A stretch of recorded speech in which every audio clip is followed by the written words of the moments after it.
आज आपण बघणार आहोत ब्रँच अकाउंट. ब्रँच अकाउंट का ओपन करायचं आहे, ब्रँच अकाउंटचं काम काय असणार आहे, ब्रँच अकाउंटचा सर्वात मोठा फायदा का असणार आहे, हे आपण आजच्या व्हिडिओमध्ये बघणार आहोत. तर बघा, ब्रँच अकाउंट म्हणजे काय असणार आहे. तर ब्रँच म्हणजे काय असणार आहे, तर एखादी मोठं ऑफिस असेल त्याचं काय असणार आहे, छोट्या छोट्या ब्रँच तयार कराव्या लागणार आहेत. तर ह्या ब्रँचेस आपल्याला कशासाठी तयार करायचे आहेत, तर earn maximise profit of a business. म्हणजेच काय करायचं आहे, आपल्याला जास्तीत जास्त प्रॉफिट त्या बिझनेसमधून काढायचं आहे. तर आता त्याच्यासाठी ब्रँच ओपन करण्याची गरज काय आहे, तर हेड ऑफिस असेल म्हणजे जे काही तुमचं मेन ऑफिस असणार आहे ते एकाच ठिकाणी असणार आहे. ते एकाच ठिकाणापासून सर्व प्रॉफिट मिळवत असणार आहे. जेव्हा व्यवसाय हा मोठा करायचा असतो, त्याच्यापासून जास्तीत जास्त प्रॉफिट मिळवायचा असतो, तेव्हा त्याच्यासाठी कशाची गरज असते, तर त्याच्यासाठी असते ब्रँच अकाउंट ओपन करण्याची. म्हणजे why branch account is open, तर त्याचं उत्तर येणार आहे to maximise earn profit, to maintain accounts. नंतर काय येणार आहे बघा, to maximise profit, to earn maximise profit, to create a maximise customer, to increase sale of different locations.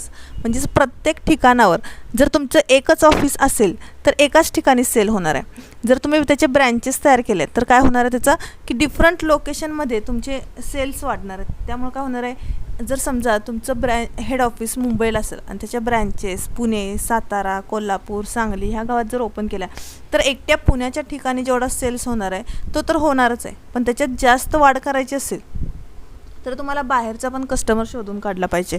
म्हणून काय करावं लागतात, ब्रँचेस ओपन करावे लागतात. तर ब्रँचचा मेन ऑब्जेक्ट आहे to earn maximise profit from a different locations. ठीक आहे. तर आता बघा, कनेक्शन काय असणार आहे ब्रँचचं आणि हेड ऑफिसचं. तर हेड ऑफिस एकच असणार आहेत आणि हेड ऑफिसचं काय करणार आहे, तर विविध ठिकाणी ब्रँचेस ओपन करणार आहे. जसं की आपण मगाशी उदाहरण बघितलेलं की एखादं हेड ऑफिस पुण्यात असेल तर त्याचे ब्रँचेस कुठं असतील, सातारा, सांगली, कोल्हापूर, बरोबर का, ह्या वेगळ्या वेगळ्या ठिकाणी त्याच्या काय असणार आहेत, ब्रँचेस असणार आहेत. तर आता हे ब्रँच अकाउंट जेव्हा आपण ओपन करणार असतो तेव्हा त्यात ट्रान्झॅक्शन कोणते करणार आहे, तर हेड ऑफिस आणि ब्रँचेस ह्या दोघांच्या मधले जे ट्रान्झॅक्शन आहेत तर तेच आपण ट्रान्झॅक्शन करणार आहे. त्याच्या व्यतिरिक्त दुसरे कोणते ट्रान्झॅक्शन करणार नाहीत. तर बघा, आता हेड ऑफिस आणि ब्रँचचे ट्रान्झॅक्शन्स काय असणार आहेत बघा. तर हेड ऑफिस काय करणार आहे, एखादी नवीन ब्रँच चालू करायची असेल तर त्याची जबाबदारी कुणाकडे असणार आहे, 100% जबाबदारी ही हेड ऑफिसकडे असणार आहे. मग त्याच्यासाठी ज्या काही गोष्टी लागणार आहेत, ती ब्रँच ओपन करण्यासाठी ज्या काही गोष्टी लागणार आहेत त्या सर्व गोष्टींची पूर्तता हे हेड ऑफिस करणार आहे. तर कोणत्या गोष्टी लागणार आहेत, तर बघा, कॅश लागणार आहे, फर्निचर लागणार आहे, असेट्स लागणार आहेत, पेटी कॅश लागणार आहे, नंतर स्टॉक लागणार आहे. तर हे कशासाठी लागणार आहे, कारण की ब्रँचचा अजून बिझनेस चालू झालेला नाही आहे, त्यामुळे ब्रँचचे कोणतेसुद्धा ट्रान्झॅक्शन्स करू शकणार नाही. मग ते ट्रान्झॅक्शन सुरू होण्यासाठी हेड ऑफिस काय करणार आहे, ते ब्रँचला मदत करणार आहे. तर कॅश कशासाठी लागणार आहे, तर तिथं आपण जे काय वर्कर्स नेमले असणार आहेत, एम्प्लॉईज नेमले असणार आहेत, त्यांचं सॅलरी असेल, तुमचं ऑफिसचं रेंट असेल, रेट्स असतील, टॅक्सेस असतील, हे देण्यासाठी आपल्याला काय लागणार आहे, कॅश लागणार आहे. फर्निचर कशासाठी लागणार, तर तुम्ही जे काय ऑफिस तयार केलं असणार त्याच्यासाठी फर्निचर लागेल काहीतरी. नंतर असेट्स असतील, लँड अँड बिल्डिंग असेल, मशिनरी असतील, ह्या ज्या काय असेट्स असतील त्या असतील. पेटी कॅश म्हणजे काय असणार आहे, तर त्या ब्रँचला किरकोळ स्वरूपात स्टेशनरी असेल, प्रिंटिंग असेल, काहीतरी आउटस्टँडिंग एक्सपेन्सेस असतील, हे खर्च भागवण्यासाठी थोडीफार कॅश लागणार आहे. ती कॅशसुद्धा कोण देणार आहे, हेड ऑफिस देणार आहे. शिवाय स्टॉक पण कोण देणार आहे, हेड ऑफिसच देणार आहे. म्हणजे ज्याची विक्री करायची आहे ते गुड्ससुद्धा कोण देणार आहे, तर हेड ऑफिसच देणार आहे. हेड ऑफिसच ठरवणार आहे की ह्या ब्रँचला किती गुड्स द्यायचं आहे, किती किमतीला द्यायचं आहे, किती किमतीला विकायचं आहे, आणि त्याच्यापासून जेवढा काय इन्कम येणार आहे तो इन्कम असेल तो काय करणार आहे, ब्रँच अकाउंट त्याच्या हेड ऑफिसला ट्रान्सफर करणार आहे. बघा, म्हणून इथं 2 ॲरो दाखवलेले आहेत. एक ॲरो दाखवला हेड ऑफिसकडून ब्रँचकडे जाणार आहे. तर कोणतं जाणार आहेत, कॅश, फर्निचर, असेट्स, पेटी कॅश आणि स्टॉक. आणि ब्रँचकडून तुम्हाला हेड ऑफिसला काय मिळणार आहे, तर इन्कम, प्रॉफिट. जो काय प्रॉफिट असेल, इन्कम असेल, लॉस असेल, दोन्ही पण, प्रॉफिट पण असणार आणि लॉस पण असेल. जो काय असेल तो ॲक्सेप्टेबल असला पाहिजे हेड ऑफिसला. ठीक आहे. नंतर ह्यात काय असणार आहे, तर ब्रँचकडून जो काय हेड ऑफिसला इन्कम मिळणार त्याला काय म्हणणार आहे आपण, रेमिटन्स मिळणार आहे. तर आता बघा, खाली आपण बघायचं की ऑब्जेक्टिव्ह ऑफ ब्रँच, कशासाठी ब्रँच अकाउंट तयार करायचं आहे, तर ऑब्जेक्टिव्ह आहे त्याची काहीतरी, ती बघा काय आहे. तर पहिलं ऑब्जेक्ट आहे to ascertain the profit or loss of each branch. प्रत्येक ब्रँचचा आपला जो काय प्रॉफिट आणि लॉस असेल तो काय करायचा आहे, निश्चित करायचा आहे. To know the financial position of each branch. Branch account open केल्यामुळे आपल्याला कळणार आहे की त्या ब्रँचचं जे काय फिनान्शियल पोझिशन आहे ती कशी आहे, चांगली आहे का वाईट परिस्थितीत आहे का, त्याच्यात अजून काय इम्प्रूव्हमेंट करायला पाहिजे, हे आपल्याला त्याच्यावरनं काय कळणार आहे. म्हणजे थोडक्यात हे डिसिजन मेकिंगसाठी सुद्धा उपयोगी असणार आहे. बघा पुढचं काय, to keep the control over a working of each branch. जे काही प्रत्येक ब्रँचचं काम असणार ह्याच्यावर कंट्रोल कोण करणार आहे, तर हेड ऑफिस करणार आहे. To find out whether a branch is working efficiently or otherwise and to take a step to improve working of a branch if found necessary. म्हणजेच काय असणार आहे की प्रत्येक ब्रँच ही इफिशियंटली वर्क करते का, जर करत नसेल तर त्याच्या इम्प्रूव्हमेंटसाठी काहीतरी केलं पाहिजे. तोट्यात ती ब्रँच चालवून चालणार आहे का, आपल्याला नाही चालणार. ते ब्रँच थोडे दिवस जर तोट्यात चालली तर पुढे त्याच्यातून फायदा व्हायला पाहिजे, तरच ती ब्रँच चालू ठेवून उपयोगाचं, नाही तर त्या ब्रँचमुळे आपल्याला लॉसच होणार आहे. नंतर बघा काय, to ascertain to meet the requirements of goods and cash of each other. जे काही गुड्स आणि कॅशची रिक्वायरमेंट आहेत ही पण आपल्याला काय करायचं आहे, निश्चित करायची. तर कुणाची, तर प्रत्येक ब्रँचची असेल. मग जसं की पुण्यात हेड ऑफिस असेल तर प्रत्येक हेड ऑफिस काय करणार आहे, पुण्यातलं जे हेड ऑफिस असणार आहे ते काय चेक करणार आहे की सातारच्या ब्रँचला किती गुड्स लागते, किती कॅश लागते, कोल्हापूरच्या ब्रँचला किती लागते, ह्याचं काय करणार आहे, कम्पॅरिझन करणार आहे आणि त्याचा प्रॉफिट किती येतो तो बघणार आहे. नंतर बघा काय, to take a decision whether to continue branch or to close down. जर ब्रँच प्रॉफिटमध्ये चालत असेल, ब्रँचकडून आपल्याला प्रॉफिट होत असेल तरच ती ब्रँच चालू ठेवणार आहे, नाहीतर काय करणार आहे, ती ब्रँच बंद करणार आहे. तर आत्ता बघा आपल्याला पुढं बघायचं आहे की त्या ब्रँच अकाउंटमध्ये टाईप आहेत. तर किती प्रकारचे टाईप आहेत, तर 3 प्रकारचे टाईप आहेत. कोणते कोणते बघा, डिपेंडंट, इंडिपेंडंट आणि फॉरेन. कोणते कोणते, डिपेंडंट, इंडिपेंडंट आणि फॉरेन. आता डिपेंडंट ब्रँच असणार आहे ही काय असणार आहे, स्मॉल स्केलवर तयार केलेली असणार आहे की ह्याच्यातून जास्त प्रॉफिट होत नसणार आहे. तर डिपेंडंट ब्रँचचं वैशिष्ट्य काय असणार आहे की ही ब्रँच कोणतं सुद्धा अकाउंट स्वतः मेंटेन करणार नाही आहे. हा एखादं छोटं मोठं पेटी कॅशचं अकाउंट ती मेंटेन करू शकते, पण जे काही सर्व असेल, सॅलरीज असतील, रेंट्स असतील, असेट्स असतील, लायबिलिटीज असतील, हे सर्व कोण मेंटेन करणार आहे, तर हेड ऑफिस करणार आहे. म्हणजे हिचा सगळा व्यवहार हा कोण करणार आहे, हेड ऑफिसच करणार आहे. त्यामुळे ही हेड ऑफिसची एक प्रकारची डेटर्स झाली. 2 नंबरला इंडिपेंडंट ब्रँच. इंडिपेंडंट ब्रँच असणार आहे म्हणजे काय असणार आहे की ती ब्रँच स्वतःच्या प्रॉफिटमधून स्वतःचे जे काही खर्च असणार आहेत ते स्वतः काढत असणार आहे, स्वतःचे बुक्स ऑफ अकाउंट स्वतः मेंटेन करत असणार आहे.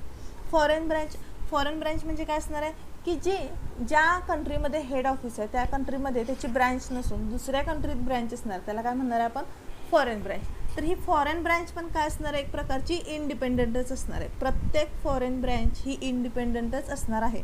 का असणार आहे, तर फॉरेन ब्रँचमध्ये त्याची करन्सी, त्याचं टायमिंग, वर्किंगचं टायमिंग हे काय असणार आहे, वेगळं असणार आहे.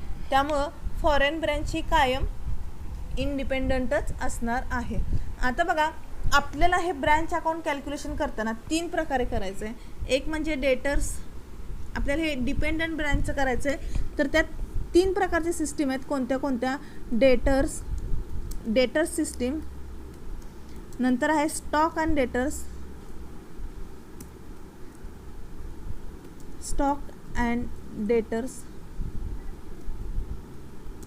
अँड तिसरी आहे फायनल अकाउंट सिस्टीम. तर आता ह्या तिन्ही पद्धतीत काय असणार आहे वेगळं, तर तिघांपासून आपल्याला एकच उत्तर मिळणार आहे, ते म्हणजे नेट प्रॉफिट. कोणाचा, तर ब्रँचचा. जो काय त्या ब्रँचचा चालू असणार आहे नेट प्रॉफिट तोच मिळणार आहे. तर डेटर सिस्टीममध्ये काय असणार आहे, तर डेटर सिस्टीममध्ये तुम्हाला एकच अकाउंट काढायचं आहे, ते म्हणजे ब्रँच अकाउंट.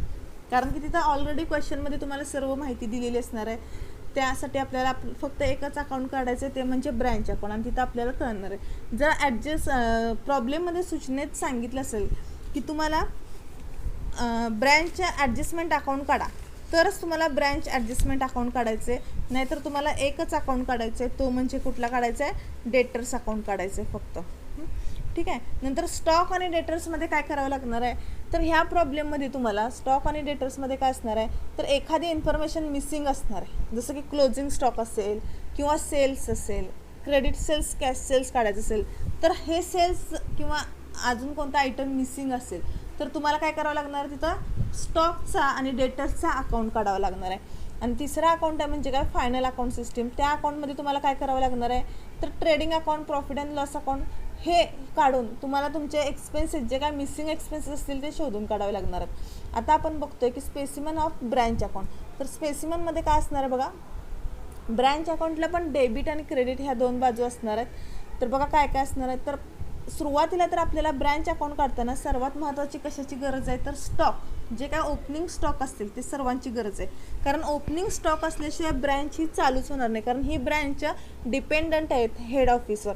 त्याच्यासाठी आपल्याला सुरुवातीला गरजेचं आहे ओपनिंग स्टॉक सर्वचा. मग इथं ओपनिंग स्टॉक असणार आहे आपला. नंतर तसंच काय असणार आहे, ओपनिंग स्टॉक ऑफ पेटी कॅश असेल, फिक्स्ड ॲसेट असेल, जे काय आपल्याला ओपनिंग स्टॉक असणार आहेत ते आपल्याला इथं घ्यायचं आहे. आता जसं क्वेश्चनमध्ये ओपनिंग स्टॉक आहे तसंच आपल्याला कशाची गरज आहे, तर क्लोजिंग स्टॉक. तर क्लोजिंग स्टॉक आपण कुठे घेणार आहे, तर ब्रँच अकाउंटच्या क्रेडिटला घेणार आहे. बाय क्लोजिंग स्टॉक, जेवढे इथं ओपनिंग स्टॉक आहेत तेवढे सगळे आपल्याला काय घ्यायचे आहेत, क्लोजिंग स्टॉक घ्यायचे. जर नसेल एखादा दिलेला तर आपल्याला तो कॅल्क्युलेट करून घ्यावा लागणार आहे, शोधावा लागणार. त्याच्यासाठी आपल्याला स्टॉक किंवा डेटरचं अकाउंट तयार करावं लागलं तर आपण करणार आहोत. तर आता बघा ह्यात मेन महत्त्वाचा मुद्दा काय आहे तुमचा, की जेव्हा तुम्ही ओपनिंग स्टॉक लिहित असता तेव्हा तुम्हाला काय करायचं असतं, स्टॉक रिझर्व आणि जे काय लोडिंग असेल ते लोडिंग तुम्हाला काय करावं लागतो, कॅल्क्युलेट करावं लागतं. तर आता हे लोडिंग कसं कॅल्क्युलेट करायचं असतं, तर हेड ऑफिस जेव्हा ब्रँचला इनवॉइस प्राईजमध्ये गुड्स सेंड केलेले असते तेव्हा आपल्याला काय करायचं असतं, लोडिंग चार्जेस करायचं असतं आणि कॅल्क्युलेशन करायचं असतं. तर इनवॉइस प्राईज म्हणजे काय असणार आहे, तर इनवॉइस प्राईज म्हणजे कॉस्ट प्लस प्रॉफिट. काय असणार आहे, कॉस्ट प्लस प्रॉफिट म्हणजे काय असणार आहे, इनवॉइस प्राईस असणार आहे. मग तुम्हाला प्रॉब्लेममध्ये सूचना दिलेली असणार आहे की जे काय हेड ऑफिस असेल त्यानं त्याचा माल हा अबाव कॉस्ट किती तर पर्सेंटेजमध्ये अबाव कॉस्ट विकलेला असणार आहे. तर आता हे पर्सेंटेज तुम्हाला कसं दिलेलं असणार आहे, तर खाली बघा आपण एक उदाहरण घेऊया सिम्पलचं, की समजा एखादी ब्रँच आहे आणि तिनं तिचा गुड्स हा अबाव कॉस्ट 25% दिला असेल, अबाव कॉस्ट 25%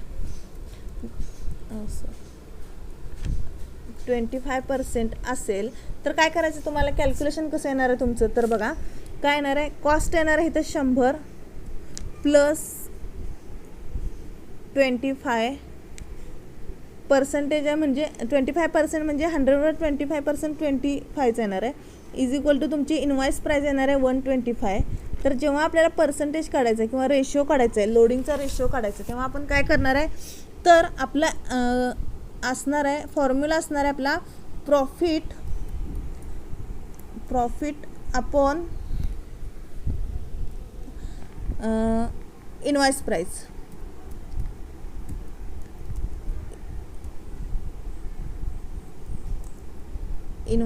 प्राईस. तर आता बघा इथं प्रॉफिट किती आहे आपला, तर प्रॉफिट आहे आपला 25, म्हणजेच काय येणार आहे 25/125. उत्तर येणार आहे आपलं 1/5. काय येणार आहे, उत्तर येणार आहे 1/5 येणार आहे. म्हणजे तुम्हाला काय करायचं आहे, तर 5नं भागायचे. जो काय तुमचा ओपनिंग स्टॉक असेल त्याच्यावरचं तुम्हाला काय करावं लागणार आहे, लोडिंग काढावं लागणार आहे. बघा ओपनिंग स्टॉकचं जे लोडिंग असेल त्याला आपण म्हणणार आहे स्टॉक रिझर्व. जेव्हा तुम्ही ओपनिंग स्टॉक लिहून घ्याल तेव्हा हे पटापटा गोष्टी करून घ्यायच्या आहेत. ओपनिंग स्टॉक लिहिला की लगेच त्याच्यावर काय करायचं, स्टॉक रिझर्व. लोडिंगचा फॉर्म्युला मी आत्ता खाली सांगितलं आहे तुम्हाला कसा करायचा. नंतर पेटी कॅशला आपल्याला काय करायचं नाही, पेटी कॅशचा ओपनिंग बॅलन्स लिहायचा आहे, क्लोजिंग बॅलन्स लिहायचा आहे. तसंच काय करायचं आहे, फिक्स्ड असेटचा पण ओपनिंग बॅलन्स लिहायचा आहे आणि क्लोजिंग बॅलन्स लिहायचा आहे. क्लोजिंग बॅलन्स आपण कुठं लिहिणार आहे, क्रेडिटला लिहिणार आहे, ब्रँच अकाउंटच्या क्रेडिटला लिहिणार आहे. आता नंतर काय असणार आहे तुम्हाला, तर प्रॉब्लेममध्ये दिलं असणार आहे की goods supplied to the branch. मग आता हे जेव्हा टू द ब्रँच असणार आहे त्याचा अर्थ काय असणार आहे, की हेड ऑफिसकडनं ब्रँचला एका ठराविक रक्कमचा माल सेंड केलेला आहे. मग हे कुठं घ्यायचं आपण, तर डेबिटला घ्यायचं. Goods supplied to the branch हा कुठं येणार आपला, ब्रँच अकाउंटच्या डेबिटला येणार आहे. तर हा लिहिल्यानंतर पण आपल्याला काय करायचं आहे, हे जे काय लिहिलं आहे आपण ट्रान्झॅक्शन ह्याच्यावरचं लोडिंग पटकन आपल्याला कुठं घ्यायचं आहे, तर क्रेडिट साईडला घ्यायचं आहे, ब्रँच अकाउंटच्या क्रेडिट साईडला. आता लोडिंग काढायचं वेगळा फॉर्म्युला नसणार आहे, एकदा तुम्ही कॅल्क्युलेशन केलं की तेच करायचं आहे, जे काय कॅल्क्युलेशन असेल तुमचं तेच करायचं आहे. हे तर पण लोडिंग घेतलं तुमचं क्रेडिट साईडला. नंतर पुढं काय असणार आहे की त्या हेड ऑफिसनं काहीतरी एक्सपेन्सेस केले असतील ब्रँचसाठी. हेड ऑफिसनं जे ब्रँचसाठी एक्सपेन्सेस केले तेच घ्यायचेत आपल्याला. ब्रँचनं केलेले एक्सपेन्सेस आपल्याला घ्यायचे नाहीत, फक्त हेड ऑफिस आणि ब्रँचच घ्यायचे आहे. ब्रँचनं त्याच्या कस्टमरला काय फॅसिलिटी दिली असेल, काय डिस्काउंट वगैरे दिला असेल तर तो आपण कॅल्क्युलेट धरणार नाही. पण हेड ऑफिसनं ब्रँचला काय डिस्काउंट दिला असेल, काय कमिशन दिलं असेल तर ते आपल्याला काय करायचं आहे, कॅल्क्युलेट करायचं आहे. तर पुढचं काय दिसतं बघा, इथं टू बँक लिहिले, त्याच्या खाली सॅलरी, रेंट अँड टॅक्सेस लिहिले. ह्याचा अर्थ काय असणार आहे की ते ब्रँचचं जे काही सॅलरी असेल, रेंट असेल, टॅक्सेस असेल, ह्याच्यासाठी जे एक्सपेन्सेस दिलेत ते कोण दिलं आहे तर बँककडनं दिलेत. म्हणजे चेक पाठवला असेल किंवा कॅश दिले असेल ते एक्सपेन्सेस आपण डेबिटला घेणार आहे. नंतर काय असणार आहे बघा, तर आता इकडं क्रेडिट साईडला बघा आपण बाय बँक लिहिले. इथं काय त्याचा अर्थ, रेमिटेड बाय ब्रँच. म्हणजे ह्याचा अर्थ काय झाला की तो ब्रँच काहीतरी सेल्स करते, त्याचा काहीतरी इन्कम चालू झाला आहे आणि तो इन्कम चालू झालेला ब्रँच कुणाला देणार आहे तर हेड ऑफिसला देणार आहे. म्हणून हे आपण कशात करतोय तर in the books of head office करतो. म्हणून आपलं हे इन्कम झालं. मग आपण हे कुठे घेणार आहे, ब्रँच अकाउंटच्या क्रेडिटला घेणार आहे बाय बँक, म्हणजेच रेमिटेड बाय अ ब्रँच, आणि जी काय अमाऊंट असेल ती. आता समजा की एखाद्या ब्रँचनं 100 वस्तू, एखाद्या हेड ऑफिसनं एखाद्या ब्रँचला 100 वस्तू दिल्या असतील आणि त्या ब्रँचच्या त्या 100पैकी 80च वस्तू विकल्या असतील तर त्याचा बॅलन्स राहील ना, क्लोजिंग बॅलन्स राहणार आहे. काहीतरी रिटर्न झाले असेल तर तो रिटर्न काय करणार आहे, हेड ऑफिसला परत पाठवणार. तसंच काय झालं इथं आपल्या उदाहरणात, तर 100 वस्तूंपैकी 20 वस्तू रिटर्न करणार आहे, ब्रँच आपल्याला रिटर्न करणार आहे. तर ह्याची एंट्री काय येणार आहे तर by goods supply to the branch, म्हणजे जे काय गुड्स आपण ब्रँचला सप्लाय केले होते त्यातले रिटर्न येणार आहेत. मग त्याची जी अमाऊंट असेल ती इथं घ्यायची आणि त्याचंच लगेच आपल्याला काय करायचं आहे, कॅल्क्युलेशन करून स्टॉक रिझर्व किंवा त्याच्यावरचं जे लोडिंग आहे ते लोडिंग आपल्याला इथं काढून घ्यायचं आहे आणि त्याचं लोडिंग परत इथं डेबिटला लिहायचं आहे, ब्रँच अकाउंटच्या डेबिटला लिहायचं आहे. टू गुड्स सप्लायड द ब्रँच, रिटर्नचा जो काय माल असेल त्याच्यावरचं लोडिंग आपल्याला कुठे घ्यायचं आहे, ब्रँच अकाउंटच्या डेबिटला घ्यायचं आहे. हे कसं असणार आहे, अल्टरनेट असणार आहे. जर हेड ऑफिसनं ब्रँचला माल दिला असेल तर त्याची नोंद येणार आहे डेबिटला आणि त्याचं लोडिंग असेल ते क्रेडिटला येणार आहे. आणि जर ब्रँचनं हेड ऑफिसला रिटर्न केला असेल माल तर त्याची एंट्री येणार आहे क्रेडिटला आणि त्याचे क्रेडिटच्या अमाऊंटवरचं जे काय लोडिंग असणार आहे ते कुठे येणार आहे, डेबिटला येणार आहे. कारण ते एक्सेस अमाऊंट असणार आहे ती आपल्याला लेस करावी लागणार आहे.